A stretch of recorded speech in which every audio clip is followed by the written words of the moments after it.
Wow, how good is that? Every time, such a banger. Massive thank you to Melissa Asylum for penning that song and putting it to AI Music, and to my guy Adam Drives Helen for creating the phenomenal video. So good, so good. Can't get enough. So good. Welcome, welcome, shorties. Thank you, quite frankly, for coming along too. This is episode 5 of the Boulder Syndrome series with Frank and Jim Zell, the ever illustrious, always amazing Frank and Jim Zell. We've got Jim back tonight. It was just Frank flying solo last week for a chat about obsession, and we did a bit of Q&A if you were here. If you weren't here, and if you haven't seen all or some or any of the previous episodes, there's a playlist in the description box for you to catch up after this stream. And yeah, there's references in there if you'd like to. There's some links to some articles and some other bits and pieces in the description box also. Make sure that you hit the like for me, please. Get this out into the algorithm. This is I presume you all know why we're here, but this is probably going to be quite a back to a little bit more of a heavy content. So trigger warning in place for the whole episode. If you need to feel like you need to take a step away or leave the stream completely, understand. But we're here. Camp Shorty is a supportive, kind, inclusive place. So talk to us. That's what we're here for, yeah? So backstage, I have Frank Zell and Jim Zell waiting in the wings. So I think maybe what I'll do is bring them up on stage and we can throw it over to them to give y'all a bit of a summary in case this is your first time watching this particular, the Boulder Syndrome, and then we'll go into St. John's Church, the Endgame, because really, as Frank and Jim both have kind of intonated for the last 4 episodes, after 27 years of investigating this, they've kind of come to a point where there's not much more they can do. So other than to spread the word and to talk about their investigation and what they uncovered. So without further ado, Sir Frank Zell, good to see you. Always a pleasure to see you, Lisa. How are you? I'm very well, thank you. And hi, Cooper, your profile picture, Mr. Dale Cooper. Special Agent Dale Cooper. Sorry, Mr. Rude of me. Special Agent, sir. And twin brother, Jim. Hey, Lisa. Hi, glad Jim. To be here. I'm so happy to see you again or hear you again. Yeah, with glad your to be back. New York skyline. You heard my little spiel. Can we over to you guys. What are we doing here? Okay, so just for people who may not have been with us the last few weeks, I'm Frank Zell. That's my brother Jim. We've been investigating the Ramsey case since pretty much the beginning. So going on this December will be 28 years. It's a case that started off as one thing and morphed into something different, involving other cases. So this is more for us of cases within a case that span decades. It started off for us as our original theory was the sex ring theory of the case. But as we learned about Boulder and the things that were happening there in the years prior to the murder, that turned into the Boulder Syndrome. We believe that the JonBenét murder was more of a symptom of things that were happening in the town. And we're pretty much at the end of the road with St. John's Church. You know, the sex ring theory, which we came up with in January of 97, was pretty much John and Patsy Ramsey did not kill their child, but they were involved in something that led to their daughter's death. And because of their involvement, they had to help cover up for the killers. That was the sex ring theory. And it's really just a combination of the parents did it theory and the intruder theory. It's really just a combo. So after we came up with the sex ring theory, That's when we started digging into Boulder. We discovered that there were sex rings operating in Boulder for years and years prior to the murder. And early on, we said that we had to find, for our theory to hold any water, we would have to find someone, a witness, that would make accusations against John or somebody close to him of being involved in a child sex ring. If we could find that witness, that would kind of prove our theory to be true, and we take it from there. We couldn't find the witness. We spent the first 3 years of the case, 97 to 2000, looking for that witness in Boulder. But a woman came forward from California, was represented by an attorney, Lee Hill, in Boulder, and she made accusations against John Ramsey's, one of his best friends, Fleet White Jr. It was at his house. He was having a party at his house Christmas night. JonBenét was there, and it was after she left that party when things went awry. So once we knew that witness was there, we made contact with the attorney, and we knew if we kept digging that we would find a separate case. We knew not to look at the Ramsey case itself because it was botched from the beginning. So there was no way you were going to solve the murder from looking at the house or the evidence in the house. So lost my train of thought there. I'm just gonna have to put up with me for a minute because it's been instead of ahead, focusing on the inside of the house, we had to start with the outside of looking at Boulder and work our way into the case. So that's what we started doing from there. And then if we did everything right, we would find another case separate from the Ramsey case, but it included case players in it. So that was our goal, to eventually work from the outside in and eventually find a separate incident or case that involved certain Ramsey players. And through that separate case, you could solve the Ramsey case. And we believe we found that case with a cover-up at the church of a certain individual who was a member there. And it was a cover-up by the police department, St. John's, and the district attorney's office of this particular individual and others in the church. We call it the Endgame because we don't think we can go any farther from an investigative standpoint. It's been a long, soon to be 28 years. We can keep on digging up information on the town, the surrounding area. I mean, Colorado is a jacked up state. We can just keep on finding child sex cases and pretty much for the rest of our lives if we wanted to. But the end game is St. John's, in our opinion. Yeah, we have had certain people open up about, what they witnessed at St. John's, and how the investigation would really continue to move forward is if other people at St. John's also continue to talk. And we've had some good tips regarding that, that's related to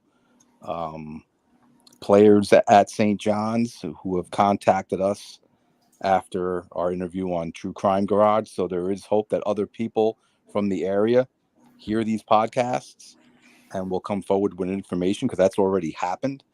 But like my brother said, the church is where it is the end game, because, and private investigator Ali Gray, really was pushing us to look at the church. He said the church is to me, it's at the center of what went down.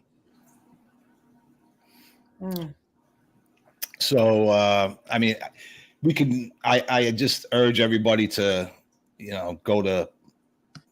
go to the other parts, that the last 4 parts. We'll skip Obsession and just watch the 3 parts where we go into the poems, because we can't recap everything in this entire episode. It will just be one big giant recap. We want to kind of just recap, the main points on St. John's. And we had 2 poems. Both were kind of written pointing the finger at St. John's Church and at certain individuals in the church. One poem that's called the Three Men poem and mentioned three names specifically, which we will not mention. John Rossi, Mervyn Pugh, and Mr. X, member at St. John's, of being three men who were involved in the murder of JonBenét Ramsey. I received that poem in 2003. Homicide detective Lou Smith, who retired, who left the case in 1998, who's still working the case at that time on his own, contacted me when he found out I had the poem, said it was important. So those three names were key to him. And if they were key to him, then it was important. And it took us, we spent a couple of years trying to find the author.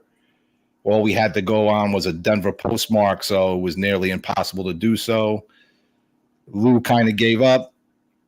I continued, and me and author Stephen Singular and another individual in 2010, 2011 started up again to find the author, and then I struck gold with Stephen Miles, a resident of Boulder, and he wound up admitting to mailing the poems to attorney Lee Hill, and he wound up disclosing to me who wrote the poems. So we had the poem writer, and then from the information from the poem writer, we found another church witness to events at St. John's, and it was a cover-up of child pornography on Good Friday, 1999, at the church. It doesn't mean a lot to probably most of the people listening to this now, all these years later. But at the time, 1999, you're just 2.5 years into the case, not even. So you're at the apex of the media frenzy. Yes. If that information comes out then, that church is destroyed. And most likely certain individuals would talk, and you could have probably have solved the Ramsey case if done correctly. But for those who don't know the early part of the case, the district attorney's office and the police were constantly at odds in how to investigate the case. There was just constant botching of the case by the police. And on the DA side, they were leaking stuff to Ramsey's, John's attorneys. And it was just constant bickering between the two parties. But yet, this event at St. John's Church in 1999, these two warring parties somehow managed to work together to cover up for this individual at this church. Why? I think it was to protect the church because of the people that attended it. It's a big money church, very powerful, wealthy people, powerful people go to that church and have for many, many years. I think we mentioned it, and I forget what episode. That is Supreme Court Gorsuch's church. He attends there and has for many years. Not saying anything bad about Supreme Court Gorsuch. I'm just trying to show that that's the kind of money and that's the kind of power that goes to that church and attends there. That's how that church can raise millions of dollars when they need it. When they want to build an addition on church property, they can just go, hey, pass the hat, and they'll raise several million because it's that kind of money. So when a scandal like that breaks, people kind of circle the wagons, and I guess they thought they were going to get away with it, but somebody got cute and wrote a poem thinking that nobody would ever figure it out. And we were fortunate enough to figure it out. And that's where we stand. That's how the Ramsey case gets solved. If you can somehow expose the scandal at St. John's and apply pressure. And we need the media to do that. all we can do is now just give the information and put it out there. This is why I tell people, that message me or that they like the videos that we do with you, Lisa, or True Crime Garage. And I tell them, I said, liking it's great. Sharing it helps a lot more. Absolutely. You gotta share it. Particularly because this subject, this content matter is not really super YouTube friendly. So YouTube isn't going to send this out into the algorithm. It's not going to suggest it. It's just not.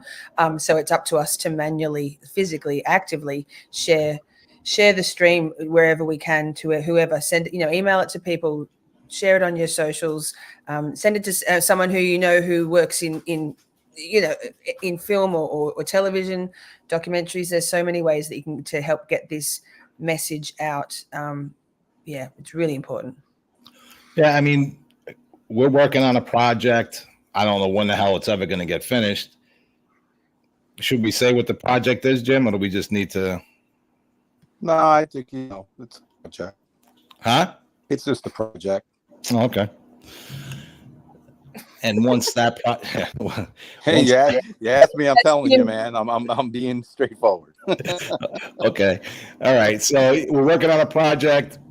It would be considered a mainstream project where we're kind of going to lay out step by step how we did what we did, all the information that we acquired.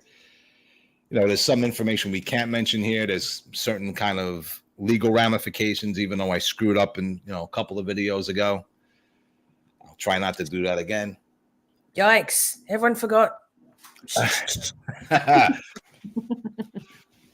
You're your own worst enemy, Frank. I'm telling you, I'm doing my best not to mention any names, but yeah. Put on the banner down the bottom, just let it run constantly. So that's where we are right now. Everything points at St. John's. Ollie Gray, John's private investigator. When he was alive, he was really pushing us towards St. John's to dig as deep as we could. I wish he was alive now, because we found out information out that maybe he didn't even know about St. John's. But that quote that he told me on the phone, that I didn't understand when he said it, but now I have a very good idea what he meant by it. And he said that if people ever found out what was happening at St. John's, it'll be like a nuclear bomb going off in the center of Boulder. And now we pretty much, what it's looking like was that there was a sex ring operating out of that church for a period of years. That's what it looks like to us. And with the events that we have had witnesses tell us about, there was child pornography found at the church in 1999 by our witness. Leadership of the church was notified that child pornography was found. The police were called. They retrieved child pornography and removed it from the church, and they removed the individual who the child pornography belonged to. So, but there was no arrest. That's the trick. They did not make an arrest. So that's a huge problem. So, however, sorry, this is interrupting your thought, but there was a grand jury, which we shouldn't know, but we did eventually find out. So is now the time to mention that, just to tie that in? Well, the grand jury was kind of off topic in a way. That was 1998. The grand jury was formed to investigate the Ramsey murder. They sat for a year, investigated for a year, and then they disbanded. And Alex Hunter, the district attorney at the time, pretty much lied to the American public and said no. He chose his words carefully, but in essence, he said there were no indictments. So the headlines, you know, in every newspaper or magazine and on every TV show was grand jury issues no indictments, disbands. And sealed for the longest time, obviously, as grand juries are, but Yeah, there was a lifetime gag order which is still in place today, put on anybody involved with the grand jury was hit with this, you know, grand jurors, anybody that testified, they still can't speak about it to this day. So nobody knows what was said, who really testified all these years later. But in 2013, there was a lawsuit by the Boulder Daily Camera, and a judge released 4 pages of the grand jury's 18-page report. And in those 4 pages, lo and behold, there were indictments. So it was a shock at the time in 2013. And the indictments were 2 charges against John, 2 charges against Patsy. The charges were identical. The first one was felony child abuse, being that John and Patsy put their child in a situation which led to her death. So it wasn't child abuse as they were abusing her or beating her. No, it was they placed her in a dangerous situation. That's charge 1. Charge 2 was aiding and abetting the killer or killers in getting away. That was exactly our sex ring theory from January of 1997, almost word for word. So that's the grand jury part of it. And then, of course, the day they do that and the indictments are released and the Ramsey case explodes yet again into the news because of the indictments, the Boulder Police Department have a press conference. And you're like, oh, here we go. They're going to comment on the indictments. They're going to say, you see, we were right the whole time. Nope, they just held a press conference to exclude Fleet White Jr. for the 5th time. wow. They will just bend over backwards for that guy. Can I ask why he's involved in the church? Yeah. No, Fleet White actually. He went to another church. I forget what the denomination was it St. Aquinas? No. It was what the hell? Not a Baptist church. I can't say it. Episcopal. Episcopalian. That. Yeah, there you go. I'm a professional, Frank. Jim, you know me. Yeah, Fleet had nothing to do with St. John's, but yeah, for whatever reason, the Boulder Police Department every so often they have to just say, "Hey, by the way, Fleet White had nothing to do with this." The guy has screamed guilt since the beginning. Wind it right back. He was there with John Ramsey searching through the house. Well, once you focus on the church, once you focus on St. John's, you start looking differently. The morning of when the body was when JonBenét went missing, before when it was just a quote unquote kidnapping, So we're focused on events at St. John's playing, maybe being the answer to JonBenét's murder. So who was there that day that connected the church to St. John's? John and Patsy Ramsey, members of St. John's. JonBenét, she attended St. John's. John and Barbara Fernie, members of St. John's. Reverend Hoverstock, the leader, the head priest at St. John's. And then when Patsy was, after the body was, was found in the basement, they take Patsy to John Fernie's house, and she's drugged to oblivion. Now, she was dealing with cancer at the time. They could have called any one of her several cancer doctors to give her medication, but they didn't. They instead call JonBenét's pediatrician to be the one that prescribes her the drugs and to come over to John Fernie's house. Mm. His name is Dr. Francis Buff. Where does he go to church? St. John's.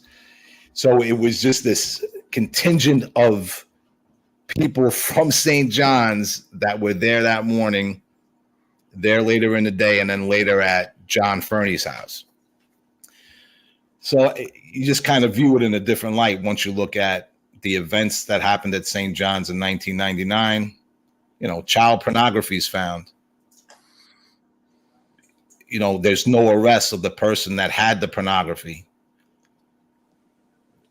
There's a blackmail, by the individual. He's asked to leave the church. He blackmails the church to the tune of $300,000. How does this happen? Why did the Boulder police cover up this search? The American people have no idea this happened.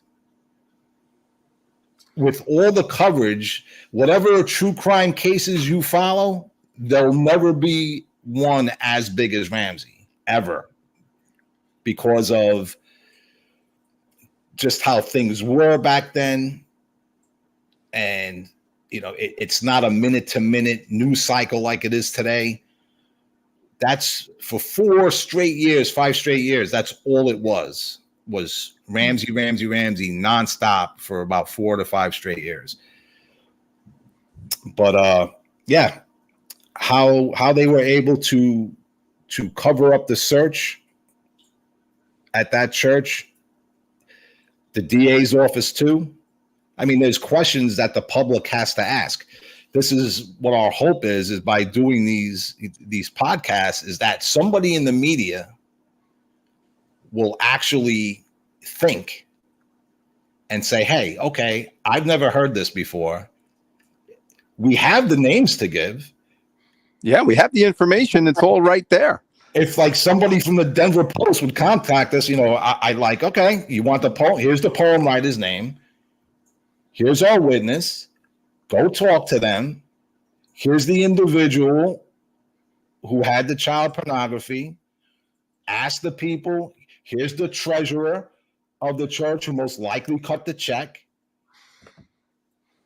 Talk and get the answers for yourself. We can lead you right there. At worst, it's a church scandal of a very popular, powerful church that covered for a pedophile. That should be a story in itself. Yeah, okay, it's years ago, but it's still important. But because of its tie-in to the Ramsey case and the players involved, you don't have to make this huge leap. It's just like doing little math equations. 1 + 1 = 2. But we can't get anybody to forget the narratives that have been pounded into their brain over the last almost 28 years. It's either the parents did it, it's either the intruder did it, and now, of course, things have switched. And now John and Patsy were just totally innocent, totally victimized by the police department and DA's office, all because Mary Keenan, the DA after Hunter, made this public apology, apologizing for what the Ramseys went through, which she never should have done. Never. They still should be under the umbrella of suspicion because the grand jury wanted to indict them. But Hunter refused to sign off on it.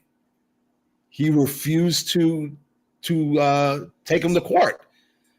So, they screwed this up. The DA's office screwed it up. The cops screwed it up. It's been a mess since Jump Street. And all we're trying to do is just expose St. John's, because they're not going to be able to explain that away. You're not going to be able to say incompetence. Like, every time there's a scandal, it doesn't matter what story it is or what case, they all follow a certain pattern. And the funny thing is, there was a case that was running simultaneously. Thank you, Jim. Simultaneously. Simultaneously. To the Ramsey case. And I don't want to start talking about another case too in depth, but it's the same story. You have police botching an investigation so severely that, you know, you had a series of children disappear in a certain area. And the main suspect was a pedophile, a child rapist that kidnapped and raped 5 girls, got sentenced to 13 years in prison. Only 13 for kidnapping and raping 5 young girls. And then to make it worse, he only served 3 years. And then as soon as he gets out, they give him a $1,400 pension. He gets free medication. Whatever he wants. He says he has sleeping issues since prison, so he wants sedatives, which he uses to further drug girls after he gets out. All of a sudden, girls start disappearing in a certain area. He's the main suspect. I mean, the case is so crazy, but the thing is, the case wasn't happening in this country. It was happening in Belgium, and it was the Marc Dutroux case. This is probably the worst case ever of this kind, was Marc Dutroux, M-A-R-C, D-U-T-R-O-U-X.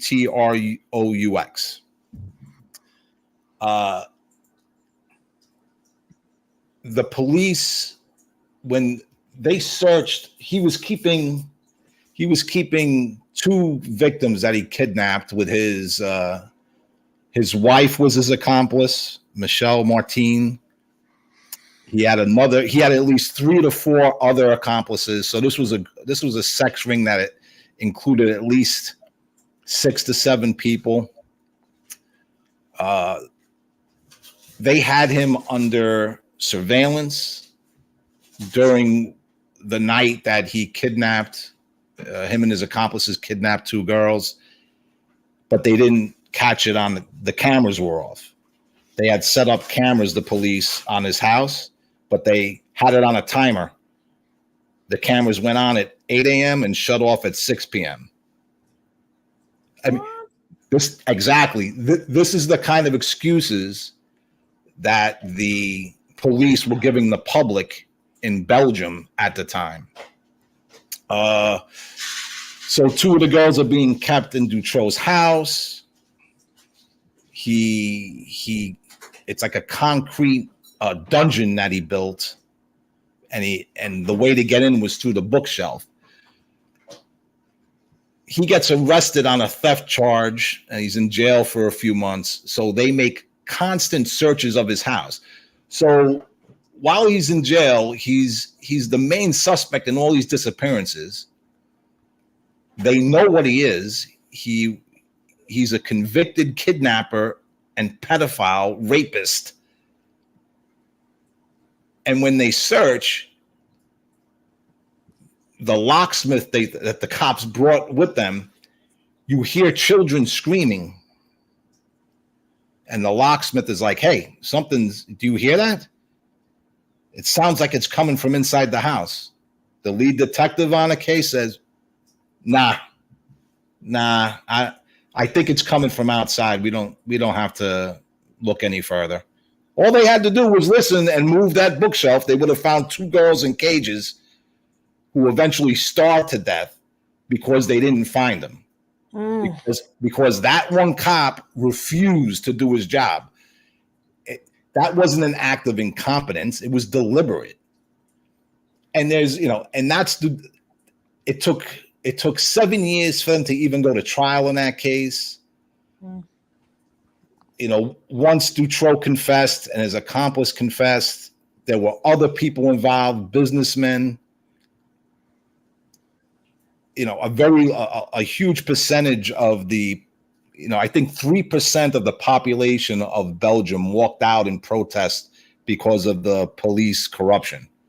Wow. That's Frank. epic. Frank, when they sent them to jail, didn't they leave the door open for him? What? I mean, so he was arrested. So these girls were disappearing since he had left, since he got out, 10 years early on a 13-year sentence. He only served 3, gets out, starts immediately back up. But now he's got a group of people doing it with him. The kids start disappearing. He gets arrested in 96. The first instant is in 1998. It's like they didn't want to go to trial, so they were trying to help him escape. He escapes the courthouse. The cops take the handcuffs off the guy to let him look at paperwork, and then one cop goes on a break. Dutroux gets his chance, overpowers the one cop remaining with him because his hands are free now. Overpowers the cop and takes off. And Nice. the public's reaction, they thought that their police was so corrupt, they started screaming at, they did it on purpose. They don't want a trial because of the information that Dutroux has. Because Dutroux's associate said that he gave up a businessman, this guy Michael News, and they said he was the mastermind. Dutroux and this other individual were just the low-level guys who did the grunt work. That the girls being kidnapped by Dutroux and his gang were to order. So they were said, you must find a girl of this height, of this weight, this color hair. So there were other pedophiles. So in other words, Dutroux wasn't just a killer and a rapist himself. He was a procurer of children. And this is why an unemployed electrician like Dutroux, how did he own 7 homes? Where did he get the money? He went from jail, and then all of a sudden he's worth $6.6 million. How? And then never mind. Later they found the financial records got released. WikiLeaks released something called the Dutroux dossier, and you see all the accounts from all over these countries and flooding into his wife's account and Mark's account, and that's how they became super rich, because he was kidnapping kids to order. But the thing I think that saved his life, they should, I'm sure there were people that wanted to shut him up, but he videotaped everything, all his torture. I mean, this guy was a horrible human being, a depraved human being. He filmed his torturing of his victims, but the thing is, he filmed others that were involved in raping his victims. There were other people involved. So it was like a blackmail thing. But anyway, if it can happen in a country like Belgium and in that region, you have to be naive to think it can't happen here. Yeah, I mean, it happens all over. You talk about Jimmy Savile in England. Yeah. The BBC knew all about him, and he was abusing kids for decades. And all we're trying to do is to say, hey, there was sex rings going on in Boulder. There were. We have the cases. It's not like we're making these cases up. They were adjudicated. The Ballard case, which we talked about, right? The Ballard children, 7 of them, ages 1 through 12, raped by their own parents and their friends, the Dunnans, and then they were pimped out all over the county of Boulder, the town of Boulder, Longmont, Lafayette, for 3 years, all under the eyes of the court system and social services. They were constantly inspecting, but yet Somehow nobody noticed that these kids suffered these terrible injuries. And when they finally, when they went before a judge showing terrible injuries, lacerations, gangrene, the judge would just give them back to the parents. When stuff like that goes wrong, it usually means there's horrible corruption and that there's people involved and they're manipulating the rules. And so, you know, that's how a case like the Ballard case can happen. The Dutroux case in Belgium, yeah, that's a bigger case and it was much worse. But I used that case early on in like 98, 99, when I would talk to people like Steven Singular, author Steven Singular for the first time, and I would explain, look, there's this thing going on in Belgium. Suppose there's something smaller going on in Boulder. We're finding out all these cases. Something is terribly wrong there. And now we found out all this information about the church. They were able to cover it up so long, nobody cares. They got away with it. They win. The bad guys win. They got away with it. We're just trying to expose it. And we can do your podcast. We can do True Crime Garage. We can do 100 others. Until it goes mainstream, no pressure applied. And I can't tell you how many messages I get saying, you know, there's no way that something like this could happen. You know, there's always somebody who's going to blow the whistle.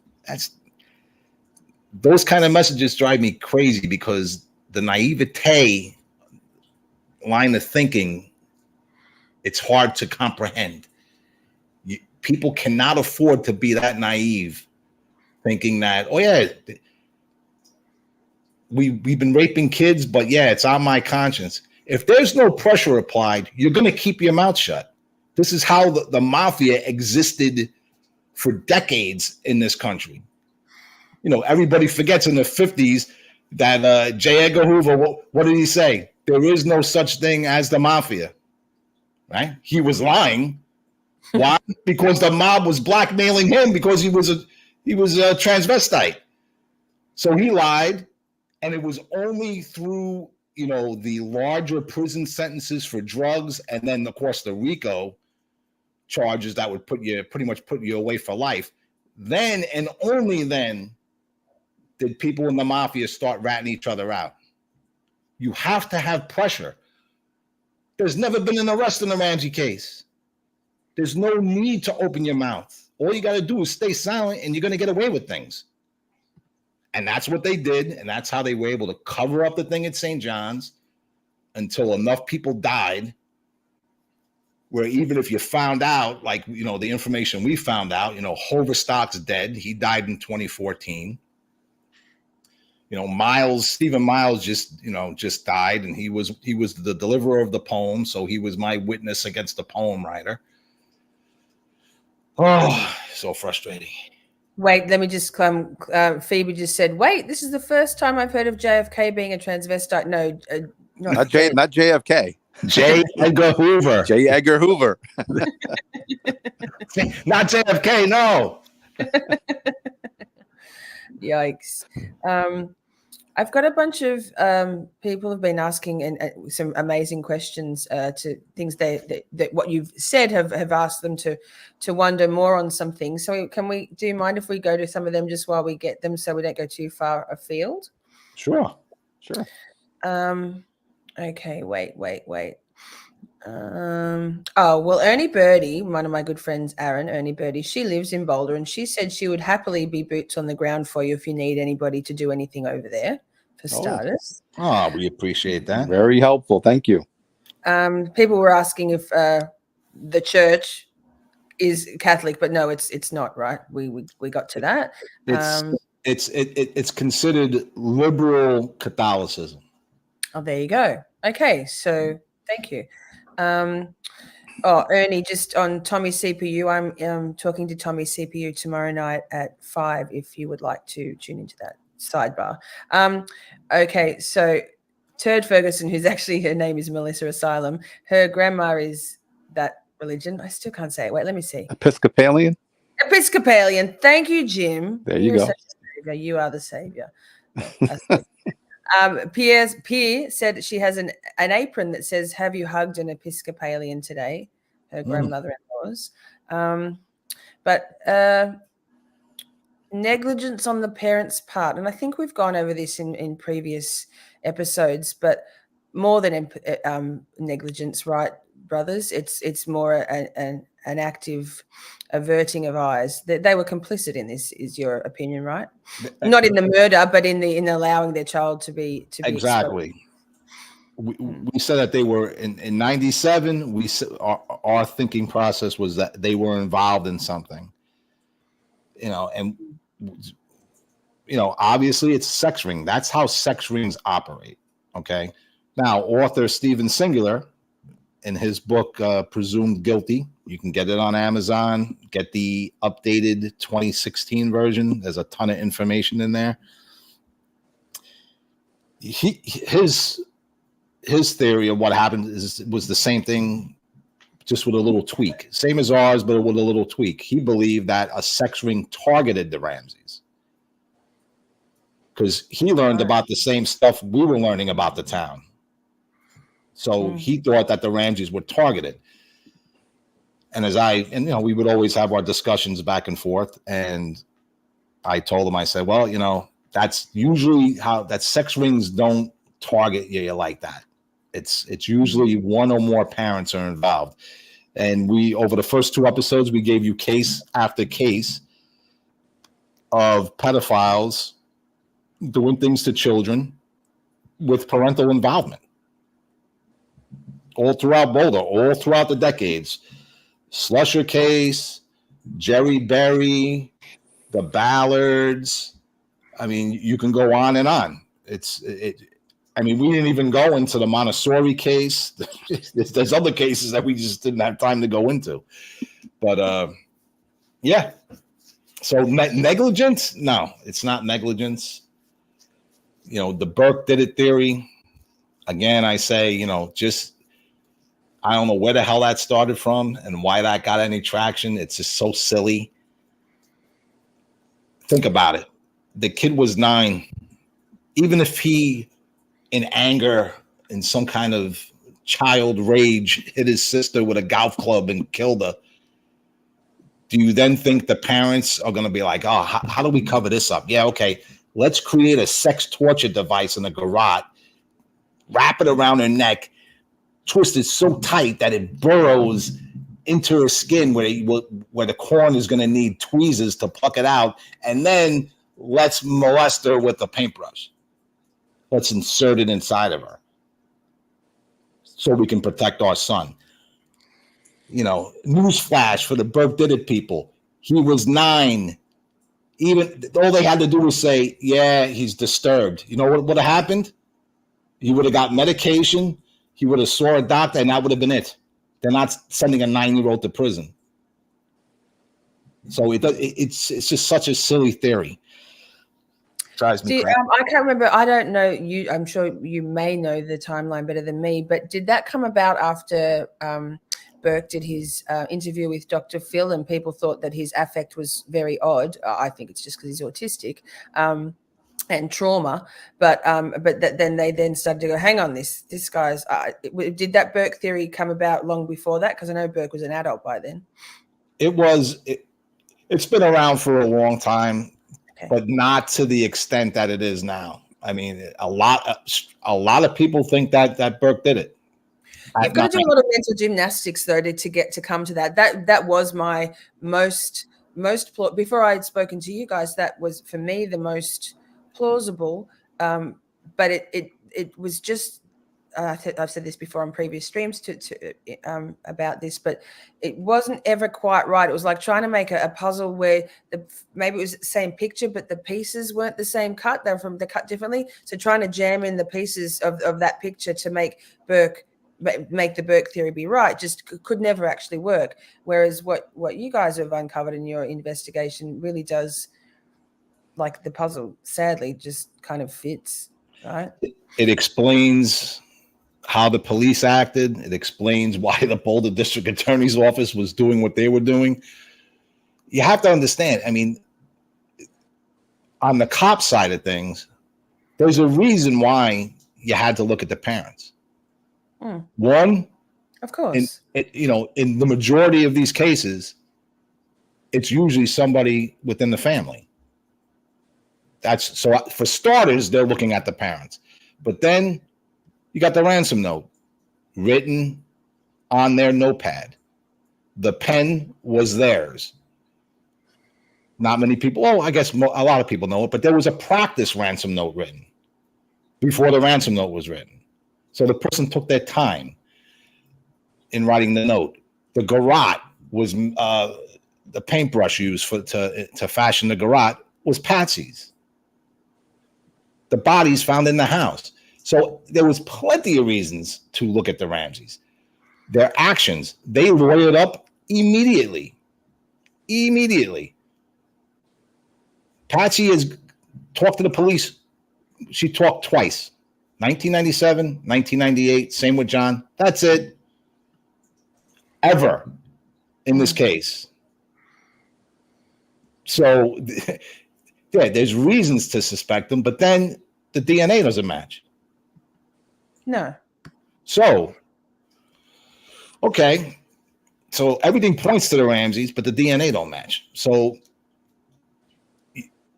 the intruder theory, it just doesn't make sense. I mean, if you just walk it all the way to its conclusion, it just doesn't add up. So you're saying an intruder broke in, went upstairs, brought her from her bedroom down to the basement, and of course, and Lou Smith, Ollie, everybody says they took, whoever did this to her took their time with her. This wasn't something that happened and, like they took her out of the bed to kidnap her and then something happened. No. They fashioned the garrote. She was tortured. She was strangled. And then eventually she had her head smashed. Ollie Gray said that, they believe that there were pictures taken of her when this was happening. So now you say, okay, now they're taking their time. Now at any moment, John is in the house, Patsy's in the house, and Burke is in the house. So they feel comfortable enough, one killer or more. The more killers you add, the more ludicrous the intruder theory gets. They feel so comfortable that, suppose John gets up in the middle of the night. Everybody that has kids, right? You look in on your kids at night. So regular parents, regular caring parents. Yeah, regular parents. But yeah, meanwhile, so let's say the abduction happens at 1:30 a.m. Okay, and now you brought it down to the basement in a house that you're not really familiar with. Friends of the Ramseys, didn't even know that room was there. But anyway, you bring it down there, and you're taking your time with her. At any point, John and Patsy can walk into the bedroom just to check on their daughter. She's not there. They call the cops. And you're downstairs doing what you're doing. It doesn't make any sense at the end of the day. But anyway, what did the grand jury hear? There's so many theories in this case. At the end of the day, the grand jury, those indictments, agree with only one, and that is ours.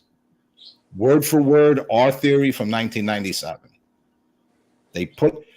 Just look at the indictments. And, as you know, Lisa, words matter, especially when it comes to legal documents.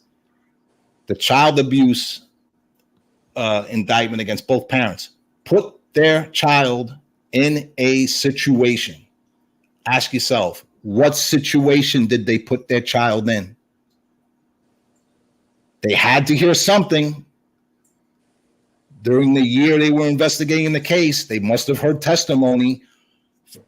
What they heard, we don't know because of the gag order, lifetime gag order. My guess would be that they heard about the parties after the party. That's what I'm thinking. Yeah, I mean that's what we were told. People testified too, but we can say that people because we can't say names and yeah, I mean why don't they just release it all? It's 28 years now. A lot of the grand jurors are dead. allow them to speak freely, release the other 14 pages. How about that? For starters, release the 14 other pages of the grand jury report. Why didn't they release the whole thing? I'm going to guess because it mentioned other names. Were there any other charges against John and Patsy Ramsey? Release the whole thing. And then there's a written record of everything that was said for a year in that grand jury. Release it all and let the public decide for ourselves. Let us read it and let us make a decision. But they're not going to do it. No. Same within cold cases. Well, within cold cases without any grand jury, it's quite often that the law enforcement hold on to things for ridiculous amounts of time in an attempt to withhold that guilt knowledge from a potential suspect. But all it does is really withhold helpful things from the public and from potential leads and people coming in with tips. It's wild. I mean, I understand that, when the police are investigating a case, you cannot release certain information. But when it's 10, 15, 20 years later and they're still holding on to important things, the stuff they've just released in the Aisha Degree case, which is from 2004, I think, is just ridiculous. I might be wrong with the year, but a long time, at least a decade, maybe 15 years overdue. No, I think it's 20 years. So there's been another few more amazing questions. Michael Orleans asked, they have had children since, but John and Patsy Ramsey's relationship didn't survive this, did it? It didn't last very long after murder of JonBenét. No, they were still together. Patsy died of cancer in 2006. Oh, that's right. I thought their relationship dissolved, but that's right. She passed away. Patsy passed away. Yeah. What else have we got? Did Hunter have ties to the church? Asks Pierre. Good question. It's Ali always told me anytime we talked, he would always mention it, and he would always tell me who knew who in the town. That's what you need to figure out. Who knew who? It just seems that everybody knew everybody in that town. Who did Fleet White know? Apparently, everybody. Who did John know? Who exactly was at the party on the 23rd? Who exactly was at the Ramsey house on the 13th?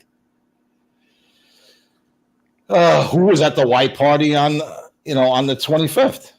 So this is stuff you've never been able to uncover that information? That was too heavily guarded by those people, the key players?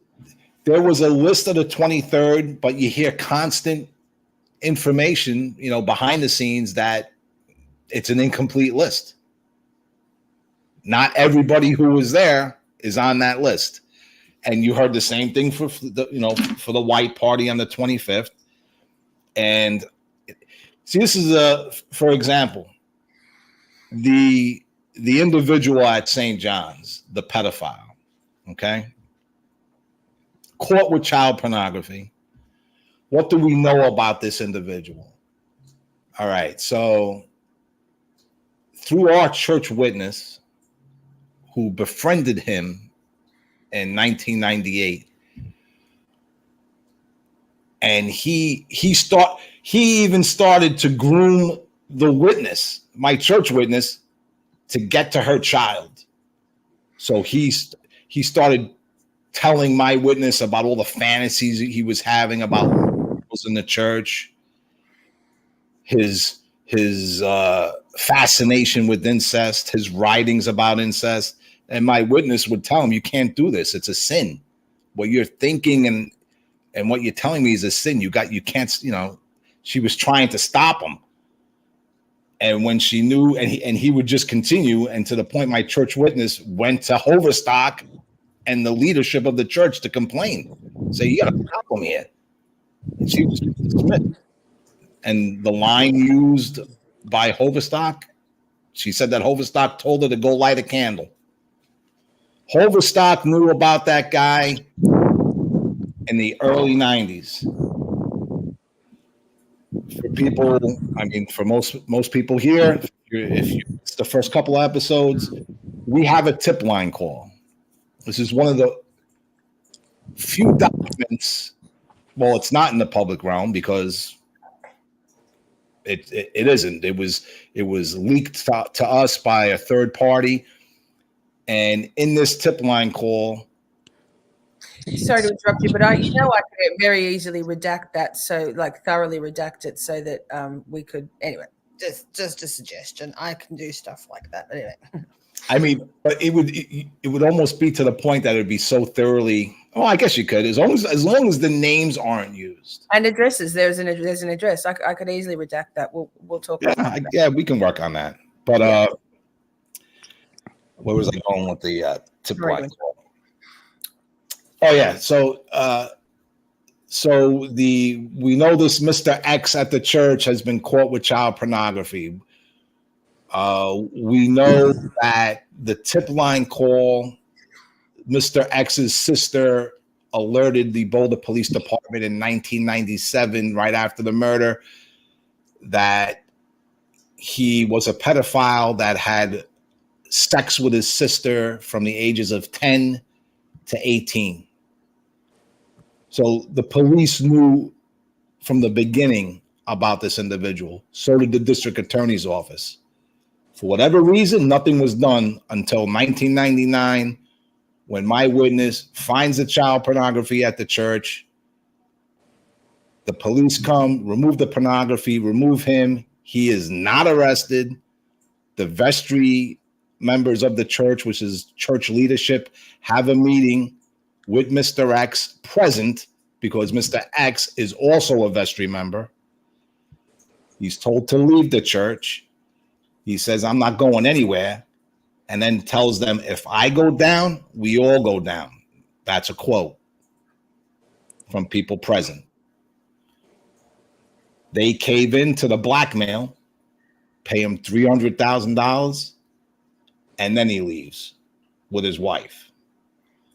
Now, there's also information that of all the different suspects in this case, Helgath, Oliva, whoever else you want to throw out there, how many people in this case, let's say, you had other people at Access Graphics that the Ramseys kind of threw under the bus to the Boulder Police Department, saying, maybe they were jealous of whatever reasons they used, and the police had to waste time looking at them.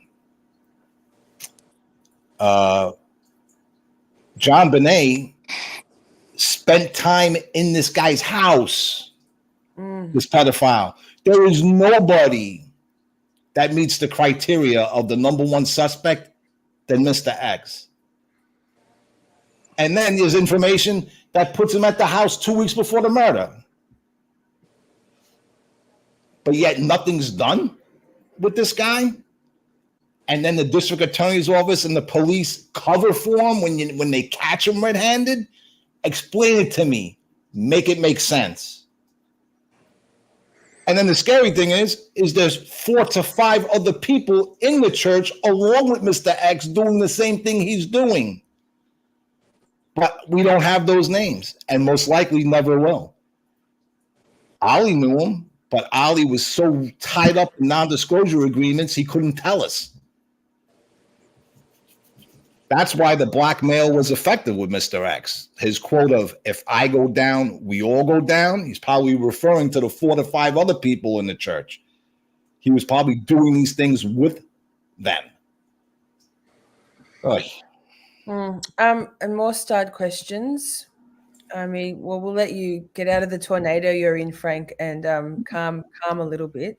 Nick asked, was Boulder already a hotspot that attracted child sex offenders, or was it chosen to be set up there? Did you discover anything about that in your investigation? We know that things predated the Ramsey case by 20 years. Yeah, I mean, there was, we found cases and, going back as far as the 60s. So it definitely was a hotbed for it. And the more, you have a place where pedophilia becomes kind of mainstreamed or accepted within a community, the more you're going to have that type of people go there, right? So yeah, that would make sense. Particularly when they're getting away with it, they're being a slap on the wrist or nothing at all, or given money to leave the area. Yeah, my brother asked the question, make it make sense how the Boulder police would do nothing to this certain individual at the church who was caught red-handed, but we talked about other cases where you had a prominent person in the community. Well, he was a lawyer, we'll go as far as that, who was having sex parties for years with boys, and the police knew about it and did nothing. Everybody in that town. We speak to police today and we mention this dude's name, they laugh and they say, yeah, everybody knew about that guy. Everybody. But yet nothing was done. He had carte blanche. He can do whatever he wanted. So there was a big problem in Boulder. Yeah. And the American public have they don't know this guy's name. You would figure, excuse me, that a guy who was throwing sex parties for 20 years on the regular with no fear of getting caught, with men from Boulder and men from Denver in attendance nearly every weekend. You figured, maybe, since pedophiles molest, 20% of pedophiles molest boys and girls. And then this person, as soon as JonBenét dies, quits his law practice, pretty much ends his life as he knows it, and leaves the state to start a whole new life. Kind of goes into hiding. He's somebody that you should talk to. He's a person of interest. Maybe he's not the killer. I don't believe he was, but maybe all the men that he was dealing with over a 20-year period, maybe he recognized something in the Ramsey case that somebody had an affinity at one of his parties. Maybe he liked to use the garage.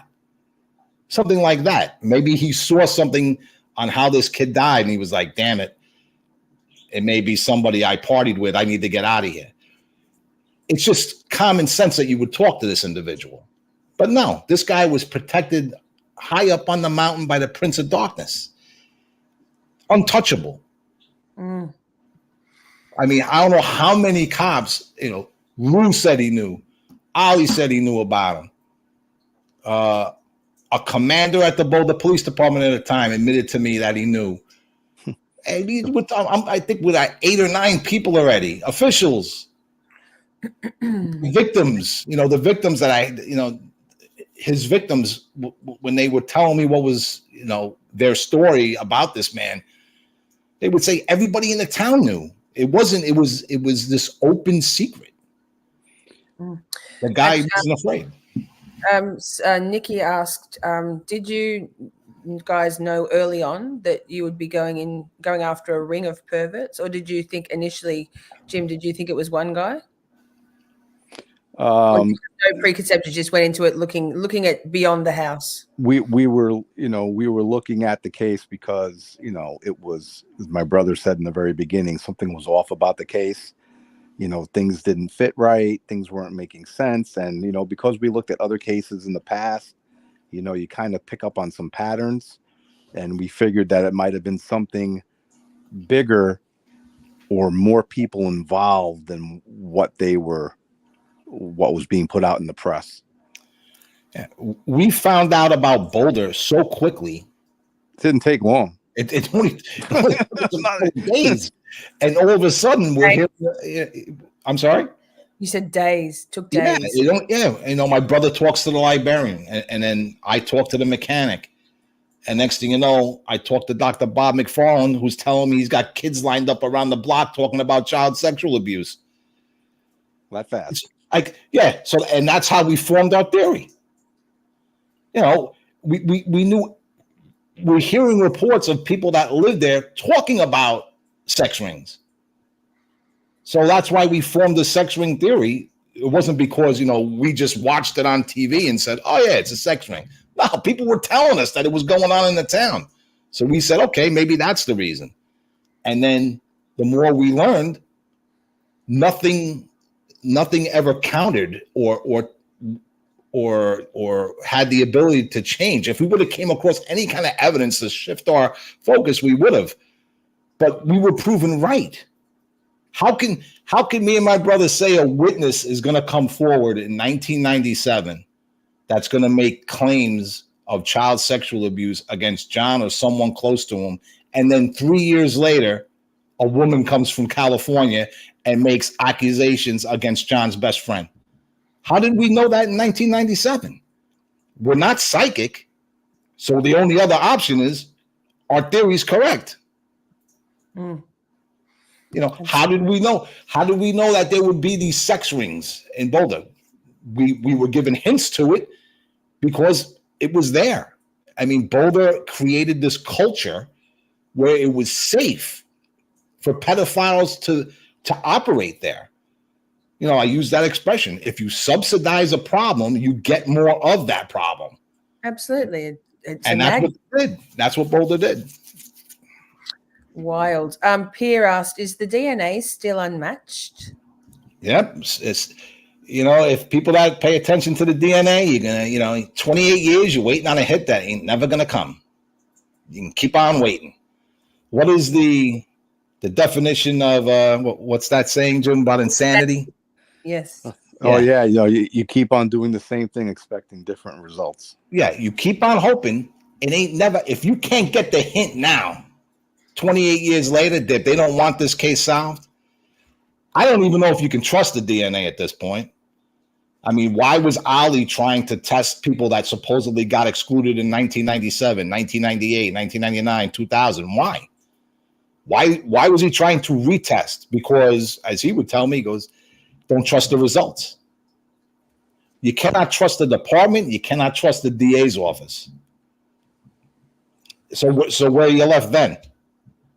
Your only hope, I mean, you know, for Karen Reed supporters, you got it made in the shade. You got the feds on your side.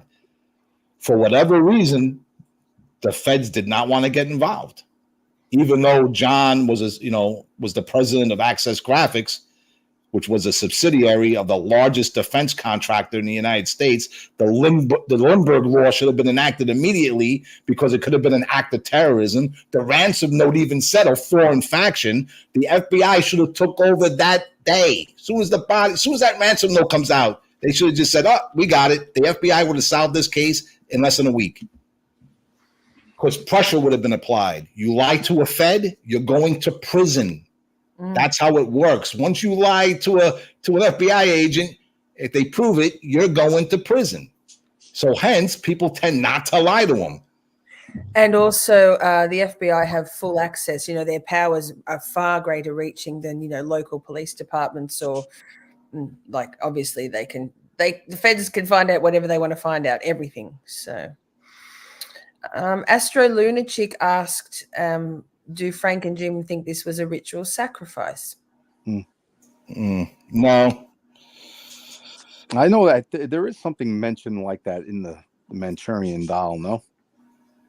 Yeah, I mean, it is, but, you know, here's, you know, look, there's a couple of stories that I have that may delve into that realm, ritualistic or some kind of rituals. I tend to keep them to myself. Here, I'll give you an example. Yes, please do. You're among friends. Just us. Let's say Mr. X, okay, at the church, along with the child pornography being found, along with his sister pretty much blowing the whistle on him very early on in the case. Mr. X was described to me by my witness as the most evil person she has ever met. And the other phrase was, she described him as insanely wicked. Okay. And not in a Boston wicked smart way either. Yeah. So yeah, no, not that kind of wicked. But forget about everything else. There was eyewitnesses to him, and if this is going on, then it kind of turns what he is exactly into something else. The fact that we don't know what kind of child pornography it was is a problem, because Mr. X has been doing this so long. He started in having sex with his sister when he was 16. And he has the same MO. And he's used it for a period of years. Started very young with it. But if he graduated to violence or violent pornography, like Ted Bundy, for example, was into violent pornography when he was younger. If Mr. X got into that, or into stuff like bondage, S&M stuff, especially with young kids, or heaven forbid the child pornography was homemade, then you're dealing with a violent individual who is tied violence to sex. And once that bond is formed within an individual's mind, there's no breaking it, and it just escalates and escalates. There's testimony, there's eyewitnesses who said that they saw him on multiple occasions masturbate on the altar. This is a member of the church of St. John's Church. Wow. A member of leadership.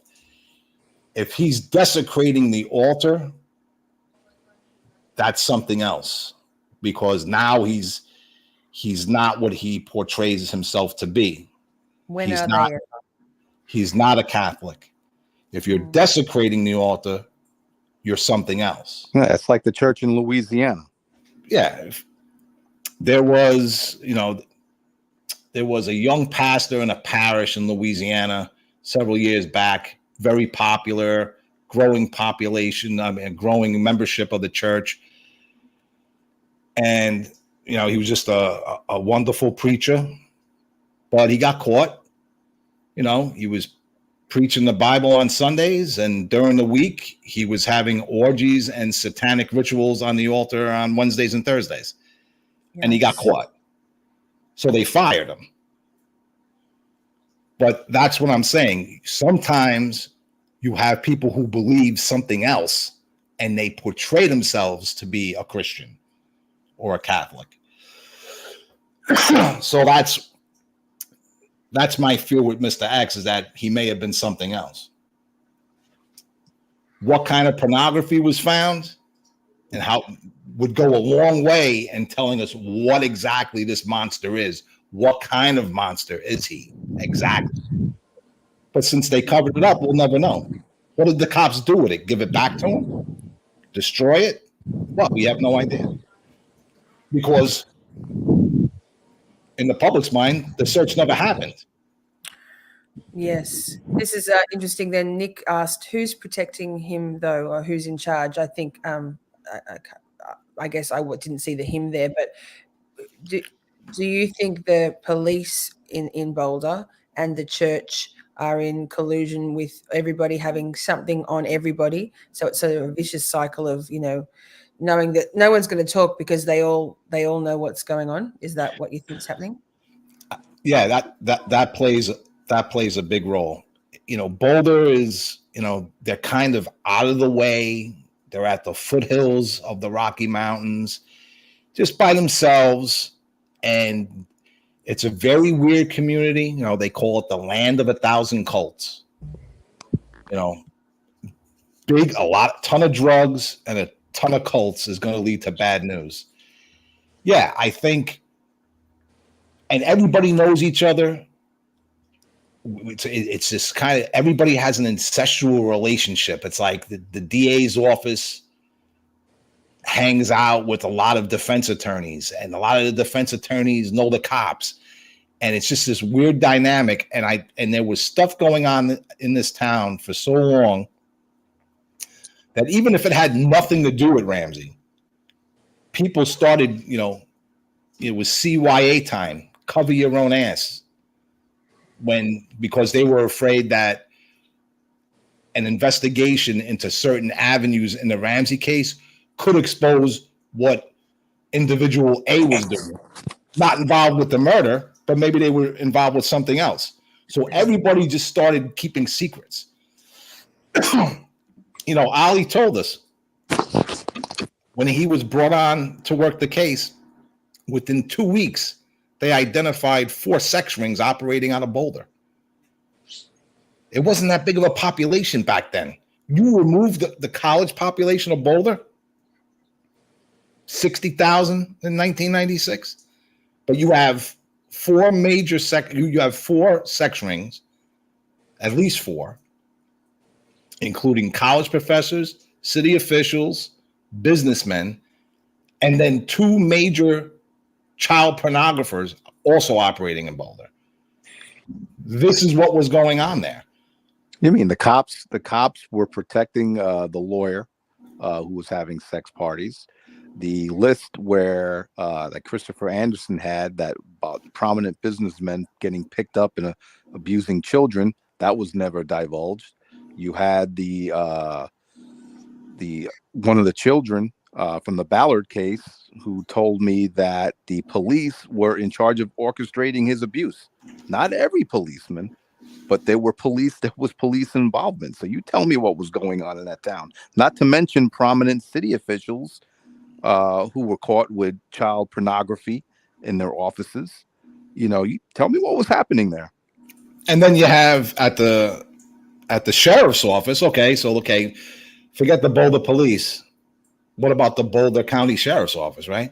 You had 3 pedophiles working there at one time in 1996. 2 that got caught and 1 who was accused that we know of. So that's 3. 3 on the force. The force ain't that big. I guess that's and this can, maybe not. Well, I hope not. In terms of what's going on in Massachusetts at the moment, is that it's pretty. We've come to accept that the bad eggs in these police departments, and not every police department, but the bad eggs tend to sort of suffocate and set the oxygen out of the culture of the organization for the good ones, and so what you're left with is a bunch of nightmare people, and the good ones all go because it's too hard to try and to be good in that environment, whatever your form of evil is. Well, I mean, see, and this is the problem, is that you have the blue wall of silence for the cops, right? I guess you guys with Karen Reed know this. We know. Okay, so it turns good cops into cowards, right? It's, if you're a bad cop, at least I know you're bad, okay? You're just a bad guy. You're doing bad things. I can understand it. At least, I can understand it. Your bad guys do bad things. But why would you cover for a bad guy? Just for I guess some people's moral compass aren't as strong as others, and their empathy might not be as high. Their assertion of their beliefs and values, and some people are cowards too, I guess. Well, see, with the police, and it's not just Boulder, it's everywhere. How did what's his name? Now his name eludes me. Patrick Rose, right? The amount of people that covered for that guy, how do they sleep at night? Hey, Frank, remember, you're right. It happens all over. How about Edward Savitz in Philadelphia? Oh my goodness! Don't even. Yeah, I mean, don't get me started. No, but the point is that the guy who came forward and talked about the abuse, that guy abused in Philadelphia a generation of children, and the cops knew all about it. The guy was a big time businessman. He was a donor. Was a big time donor to the Democratic Party. Not that Democrat, Republican, doesn't matter, but he was connected politically.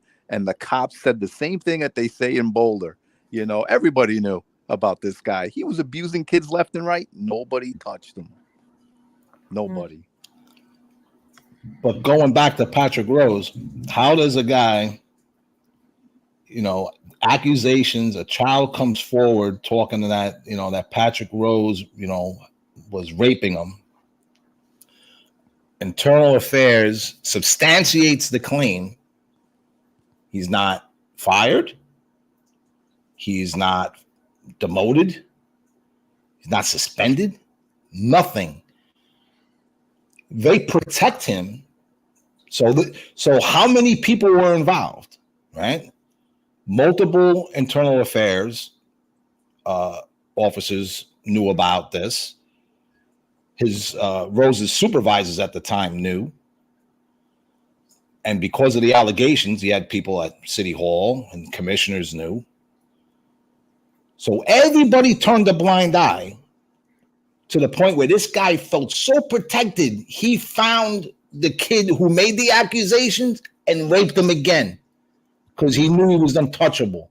And then he was allowed to rise through the ranks of the Boston Police Department with all these people knowing, and then becomes head of the union. How is that possible? So this is the problem with the police, because I've seen this not just with Ramsey, just in a ton of cases that I worked over the years. Good cops will turn a blind eye because they don't want to be labeled a rat, number one, and two, they want to stay a cop. It's not your birthright to be a cop. Get another job. If you know that there's people hurting kids and your supervisors tell you to look the other way, that happened. I know there's Boulder cops. I know it for a fact that certain cops were told that they wanted to bring in people to arrest them for crimes against children, but supervisors told them to back off. So they did. So my question is to those officers, how could you stay there and continue to work under that environment where these people are hurting kids, and because your boss said, just leave it alone, you're fine with that as long as you keep your job and you get a paycheck? It's that blue wall. That blue wall of silence covers all types of corruption, and it even covers pedophilia, sadly. Horrifying. All right, let me get and see what else we've got in here. Going back a little bit, but I think it's a question. How about the coroner from Rossburr? How about the coroner? What did she say about the death? I don't think there was any question as to the cause of death, but there was no determination. Like, that's just the cause and manner. There's no investigation that the coroner does. They just deliver a medical verdict, right? Well, I mean, he never took a liver temperature. That would have helped establishing a better time of death. So since they didn't do that, you're left with only what the parents said as the timeline. That's a problem. But asphyxia, and a fractured skull. That's what killed her. So, but yeah, so you're right. Then it's the time of death which is quite critical. Was there any? This is my own question. Was there any sort of my brain? Did anyone talk about whether trigger warning, whether JonBenét was like rigor mortis had set in or cold to the touch, or was that not ever documented? When Linda Arndt, the detective, at around 1:00 or so in the afternoon, since the kidnapper never called and she was losing control of what was going on in the house because everybody was cleaning, everybody was acting strange, nobody seemed to care that the kidnapper didn't call. So she tells John and Fleet and John Fernie to look around the house to see if anything was taken. That's all she said. John immediately runs down to the basement, runs to the room, finds his daughter, rips the stuff off her hands, destroys the crime scene, if that even was the crime scene. Maybe she was killed elsewhere and brought home. But anyway, it's described that she was already in rigor mortis when she was brought up.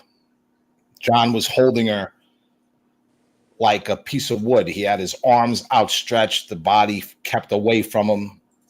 and her arms were in, rigor mortis. So it must have been quite the ugly sight to see him coming in like that. But yeah, we'll never know the proper time of death because no liver temperature was taken. And there you go. It's okay. So the parents said they got home at 10 and they woke up at 5:55. Oh, that's your time of death. Anywhere between 10 and 5:55 in the morning. It's so disgusting because, narratives like that, again, it rings a bell with the narrative at 34 Fairview given by those people, and the police went with what they said, what the McAlberts said about what happened. And once the initial stages of the investigation, like for JonBenét or for Officer John O'Keefe, once those first 48 are sort of done and dusted, you can't turn back time and go and do that again. So it's terrifying. Exactly. When you're left with unreliable narrators as your only story to go by. With vested interests, yeah, like obviously. Yeah. And in the Karen Reed case, it's, how far are they going to go to protect these guys? Because they're cops, because, the Alberts, you got Brian, Higgins, ATF, Chris Albert, cop in Canton. How far are they going to go? The fact that they brought in Whitey Bulger's defense attorney, is that true? Yes. Man, it's like they're not even doubling down anymore. They're like tripling down. I mean, wild. When is the Fed just going to come in and do what they should do? It's got to be a corruption case they're working on. Just 100%. Come in and pick all these people up and don't make this girl go through this trial again. I mean, I still think the Feds are going to come in now between that second trial. I mean, who knows now if that second trial isn't going to be delayed. Because they brought another prosecutor into it. That guest turd, Ferguson, Melissa Asylum asked, and I know you are, but you can answer, are the Zells familiar with Sandra Birchmore? Actually, I might ask Jim because I know Frank is. Jim, are you familiar with the Sandra Birchmore case? And I presume that vaguely. Yeah, I haven't looked into it too deeply. My brother has a little bit. I kind of been looking at it from afar.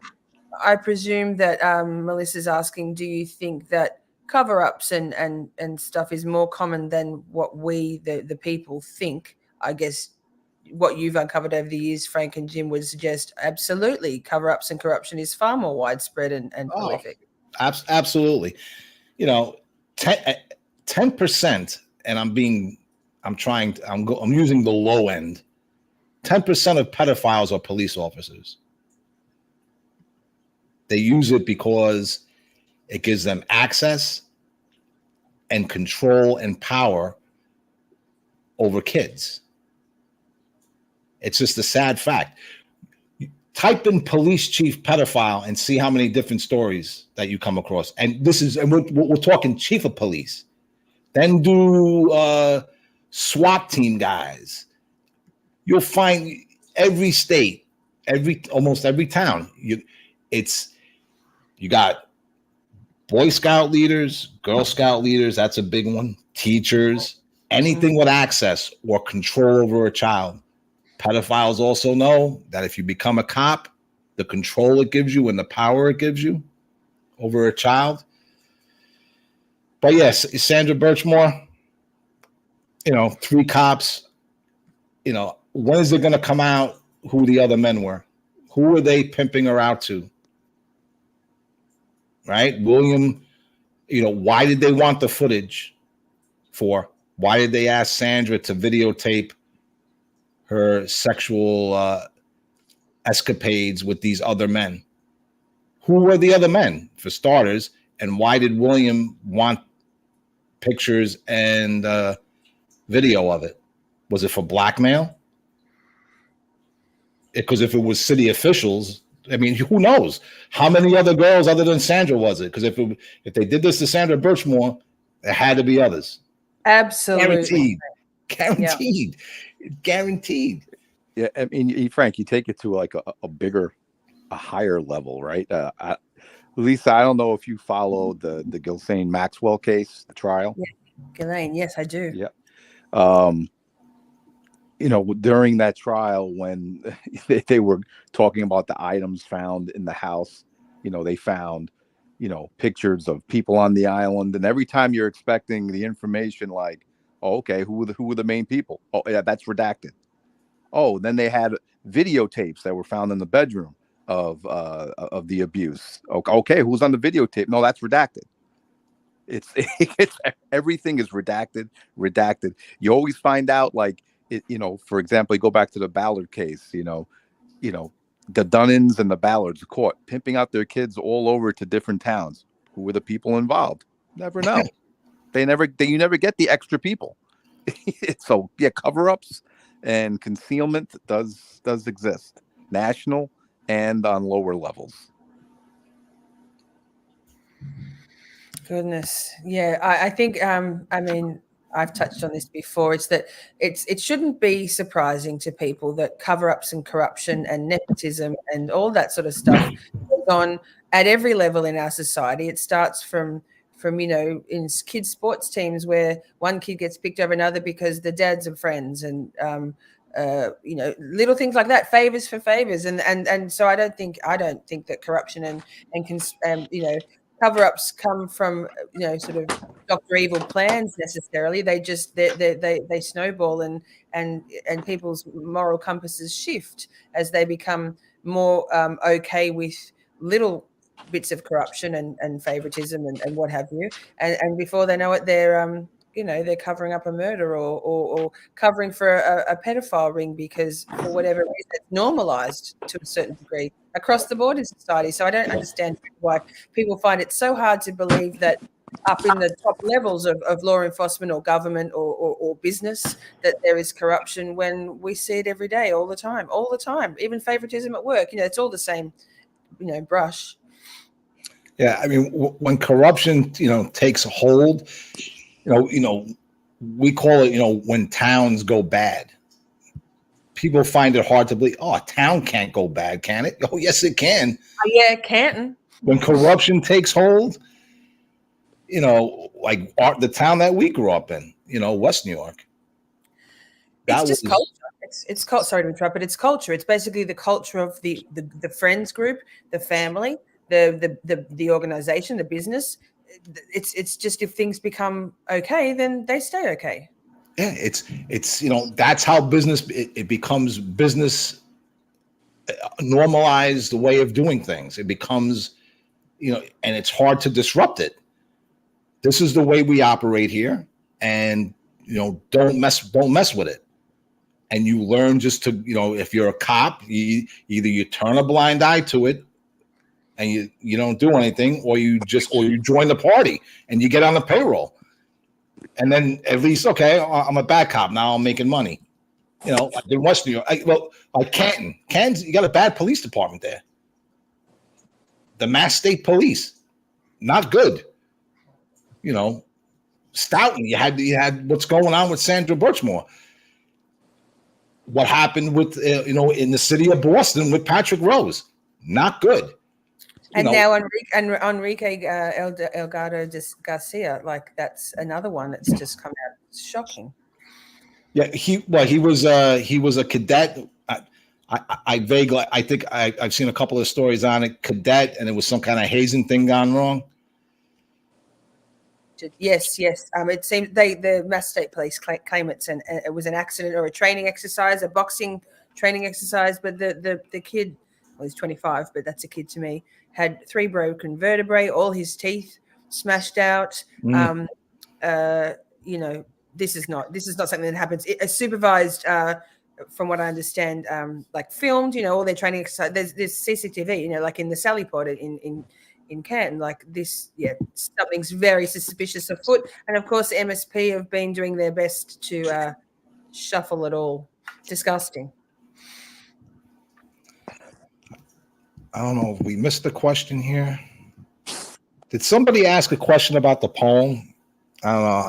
I can't. It's tough for me to read the chat and talk at the same time. I think I missed a question about the poem. Same girl.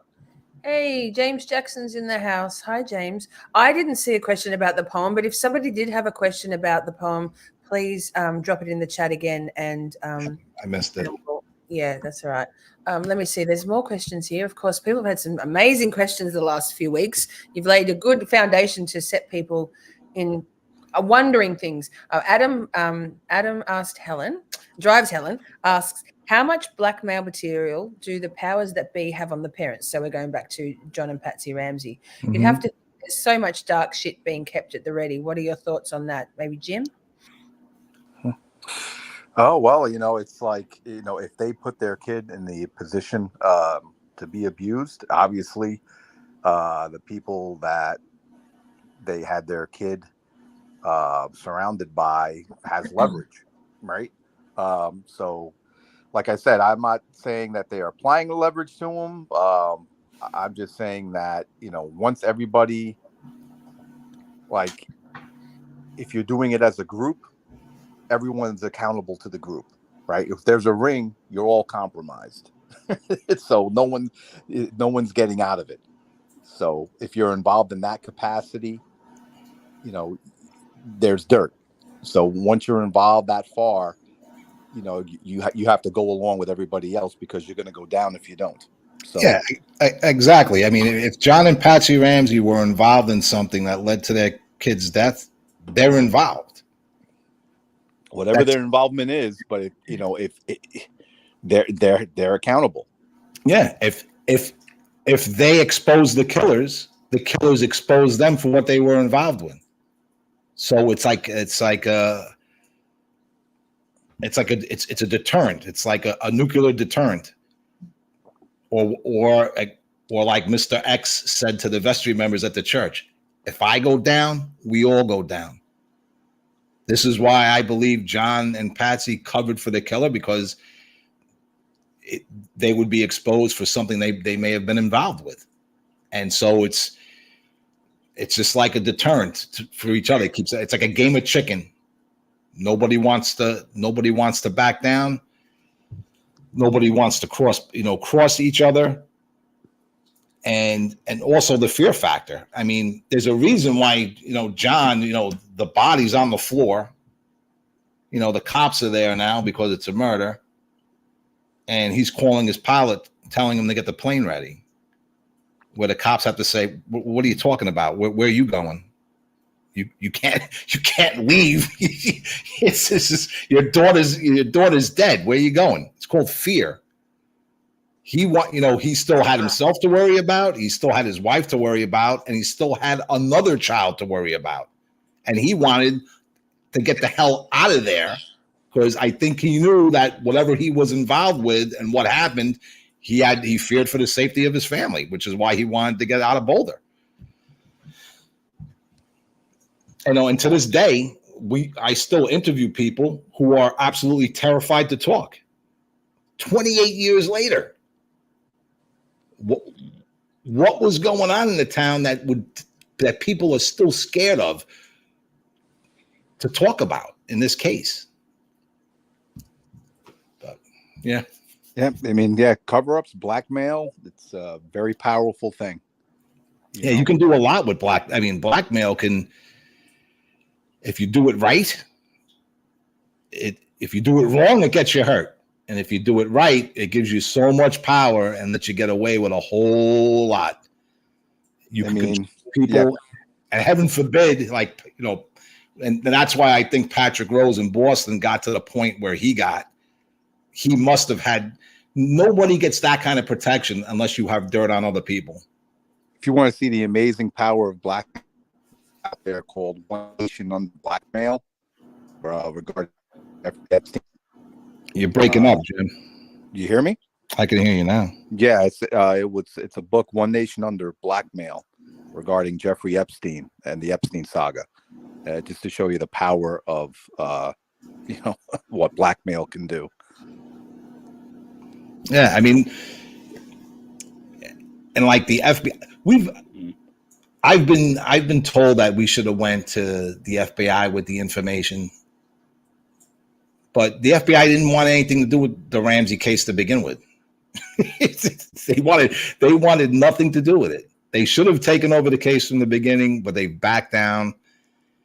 So, like in the Karen Reed case, the feds will hopefully be your heroes and come in and swoop in and pick up who knows who on what corruption charge, and they'll save Karen Reed from another trial, and they'll pick up all the bad guys. Hopefully they do their jobs. The feds, sometimes they don't do it. Ramsey, they didn't want to get involved with. You know, the Epstein case, Operation Leap Year. So he gets that, Epstein gets that sweetheart of a plea bargain in Florida in 2007 or whatever they made that plea bargain, which allowed him to continue. They knew he was a pedophile, but yet they gave him a plea bargain where he gets limited jail time. And it was like a prostitution charge. It was hardly anything. And the feds conducted an operation called Operation Leap Year. It was actually written about by a reporter in the Miami Herald. They did a great job covering the Epstein case. Matter of fact, they won awards for it. And I think they mentioned Operation Leap Year. So when Epstein first gets in trouble in Florida, the feds come in and the feds dig up all this information. They went back to the 90s on Epstein. And they found out about his property, they found out about the island. They found out about the plane and stuff that was going on the plane. They found out about his place in New Mexico. They found out that he was, that he was doing stuff with young kids for a long period of time, but it all got squashed. So the feds didn't come to the rescue there, which allowed Epstein and Maxwell to continue doing what they were doing for a period of years. So sometimes the feds are not the heroes. Sometimes they are, sometimes they're not. Frank, I was muted before, and so I'm glad I didn't talk over the top of you. But why do you think it is that the feds didn't? I know they generally have to be invited, like vampires, to join an investigation. but I think we've spoken about there was reasons why automatically the feds should have been immediately involved, and I can't remember what that reason was. Something to do with the ransom note, I believe. Yes, the ransom note. So, do you have a theory on why they? It's a good. I believe like the poem hints to it. The Three Men poem. Somebody received phone calls. This is why, it took a year to get John's cell phone records. The DA fought the cops on the phone records. Since when does the district attorney in a murder case fight the investigating officers on getting cell phone records? Never happens. Happened in Ramsey. They fought the cops tooth and nail about getting John's cell phones. It took them a year. And the cell phones were wiped clean. Hard to believe, being John, the businessman that he was, did not use his cell phones over the holidays to make any calls whatsoever, especially maybe that morning. So the poem alludes to people getting tipped off. The feds should have come in automatically.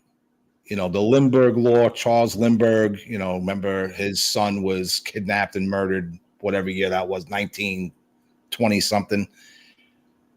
The Lindbergh law immediately gave the feds permission to come in and take control of any kidnapping case.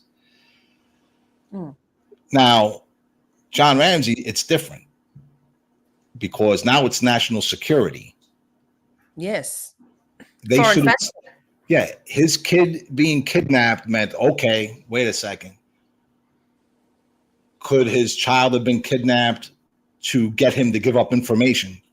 Is this a terrorist attack against Lockheed Martin?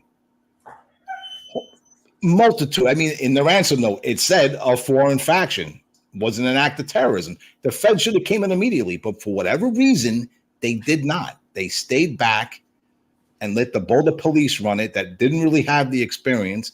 They really had only one homicide investigator, and they removed him 3 days, like a week into the murder.